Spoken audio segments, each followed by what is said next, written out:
Well, today is July 20th, and I got a new toy I'm playing with. So I went to visit a friend of mine, and he's about a 2-hour drive from here, and he had maybe 100 motors. He had a whole whack of outboard motors that he was trying to get rid of from the state. And he had a couple of these, and I actually was eyeing it. He had a 1955 Alto 5 horsepower. He had vintage Mercuries and all this stuff. I already got a Mercury now, and I know you like my Mercuries and all that. So this was sitting in the floor. It was like a little puppy dog. Take me home, take me home. He had a three or four. I think he had three of these motors. He had two Johnsons, and he had this little Evinrude. And it's a 1965. They're not a very attractive motor. I mean, they are what they are. But considering they came back in the 60s, they were pretty. They had some pretty cool things about them. So first of all, it has a low profile. So people who are fishing or whatever, they want to cast over the motor, didn't have this power head sticking up over here, like it wasn't like that. One thing I like about these, they have a couple things going for them. First of all, they're very lightweight. I think they're about 65 pounds. I think it might be a little bit lighter than my 9.8 Mercury. They got that going for them. They're fairly easy to work on. I mean, the power head, if you have to take the power head out, it might be a little bit of a task. It's got a simple bottom end on it. As far as the controls in the front, pretty cool. So this handle goes down. You can flip a little button, it'll come down. It's got your forward, neutral, reverse right in front here, which was pretty cool at the time, instead of being on the side of the motor. So if you can lay the motor on both sides, this handle will actually flip down all the way back down. I think I'll try to do it here for you, if I could just get it off camera here. There's a button right back under here. If I can find it. Where's that darn thing? It's like trying to find a pen and someone's calling you and you can't find a pen. So oh, here it is. Flip the old button, lift it, and it comes down. It's got three different positions, which is kind of cool.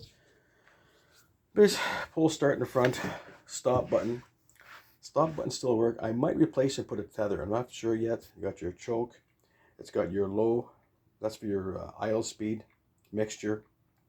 One thing about these, you can just, if someone wants to steal it, you just put a clamp. You can put a lock in there if you want to clamp it. That's your tilt release. You want to release and tilt. And I checked the oil in it. Perfect. It's not leaking oil. So I think this bottom end was changed at one time. You had different colors a little bit. Not a big deal. I might repaint it, or just keep it as a second motor in case the other one caps out. I went through it, and we'll take the cover off. So they have different styles. Take this off. Tilts out. It's got all the original insulation is still in it from the factory, which is pretty cool. A little bit of crap there, so I might see what happens there. So we'll put this away back over here. Take a look at the motor. When I got the motor, he gave me some spare coils for it. Some brand new points condenser. I changed the points of condenser. I would have had the flywheel off. They're not bad, but they were okay. That's your basic layout here. You get your pull starter there. There's a lot of YouTube videos on this thing. I'm not going to go crazy on it. Water outlet. It's got a thermostat right there. I had it running. It runs like a Swiss clock. I got to change the plugs. These aren't the period correct plugs for it, so I got to change that. I think they're Champion. So they're a Champion C Series 6, I think. Fuel pump works great. I changed the line here. The other line was like really brittle. This line here, actually, for the gas is really good. It goes into your fuel pump. There's nothing wrong with that at all. It's all clamped in there. No leaks at all. The only thing I did to it, I took the carburetor off. Now, one thing about this is pretty cool. Basically, you're looking at if you really take a good look away, this looks like a carburetor off a car carburetor, automotive downdraft. It goes down this way, rather than having it in the front there, hidden in there, and you're trying to get it out. So this is pretty cool. I mean, pretty innovative from back in the 1965 and the 60s. One thing about it's got a drain plug here. You want to drain, let's say you want to put it away for the winter. and you drain all the fuel out. Very simple needle and seat setup in here, no problem. The choke is right here. And you want to pull the choke out, in and out. Right there we go.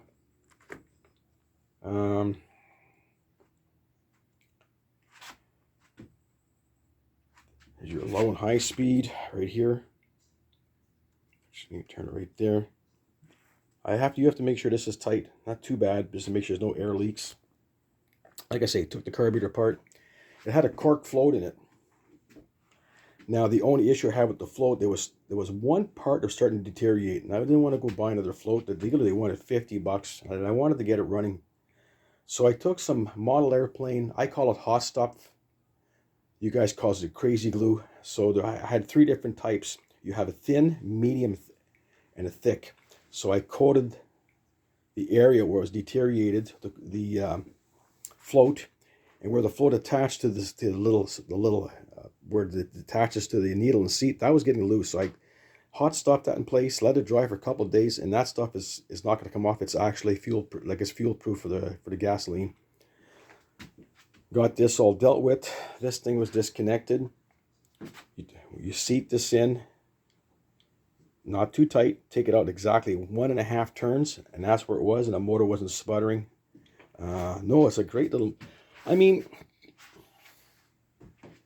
they're not a really fast motor. They don't go really that quick. When I was a kid, we had 2 tourist resorts in the French River, and that's all they used back in the 60s. Like I say, these are really reliable. I'm not saying they're a fast motor and the prettiest motor, but they're as far as the carburetor and all that, you can still get carburetor parts. You can get the fuel pump. This one only has 70 pounds compression per cylinder. And I think they range about you can get away from 60 to 90 pounds. They're not a really high compression motor. They're not really, and it's hard to really do a good compression test because you really can't spin the motor fast enough to get this thing going unless you put a drill on top of it, not to get it pulling up fast enough. This is cool. This is your set your low speed on your handle, so you could adjust your handles. The later models had a thing right here or something, had it there. I might have to change the pull rope. It's getting a little bit frayed, and right about there you can see it's starting to get frayed in there somewhere. Might have to deal with that. Other than that, the coils, when I took it apart, they had these German coils, and they had these ones are made in China. I'm not saying they're any bad. These are made in China. But the Sierra coils, I mean, they are what they are. But they had the real German coils. So whoever wrenched on this motor before he knew his stuff, he put the good German coils in it. Bottom end, I took the first thing you do with these motors, like 95% of the people that bought these motors were people going fishing, and you have to check for fishing lines. So I took the prop off. The prop is right here. It's not spooled up or nothing. There's nothing wrong with the prop. I'm going to get a couple more of these shear pins, change the cotter pin, and yeah, what else? It's got your adjuster right here to adjust your tilt and all that, which is pretty cool. For 1965, it was pretty innovative. Like I say, it's pretty simple to work on. I like what the carburetor is. That's what the best part of this thing. This is part of the carburetor here, but it just bolts onto the intake. So when you buy a carburetor kit, it does come with this, but you're only taking 4 screws off, and this whole thing pops off. If you want to change this part, you have to take the flywheel off to get at it. Anyways, that's my little bit of a video. I don't know if I'm going to paint it. The cab looks like it went through, well, it was used. It was well loved. I might repaint it this winter. It's got the emblems are not damaged. Is it damaged? No, it might be broken right about here. This could have been broken. I don't really care. It's just a spare motor. And what I like about these motors, there's no CDI box to worry about. It's a points and ignition system. 1973 was the last year they made them. In 74, they made the other style, and they had the points, but they had kind of a pickup in it. So a little bit more finicky to work on. And with touching on wood, I couldn't believe it, because he had like literally hundreds of motors sitting there, and I put this one on the stand. It was sitting on the floor full of dust. Took the cover off, threw a bit of fuel down the old carburetor. It started right up. So I knew I had something good to work with. The motor mounts are all good in it. There's no motor mounts. Might check the thermostat on it. And no, I think it's going to be a good spare motor. I mean, I think they're not the fastest motor. but there's tons of, I saw one on Facebook Marketplace. A guy had it was original owner from 1964, I believe, asking $300. What I like about these, they're light. I mean, the four strokes there, I know people, I don't, they're okay, but I like this one, it's light. So if you could find one of these to get your son and daughter into boating, it's a good option to find. If it needs, if you have something good to work with, it's got good compression, it's not all banged up and busted up, it's a good candidate to have fun with. So I want to wish everybody 73s. I hope the next video I'll have it out in the water. Or maybe I'll show another. I'm going to get it running in the pail first, then put it in the water, make sure it's all tuned up good. But 73s and 10 in Ontario, and I hope you enjoy this little video of my 1965 9.5 Evinrude.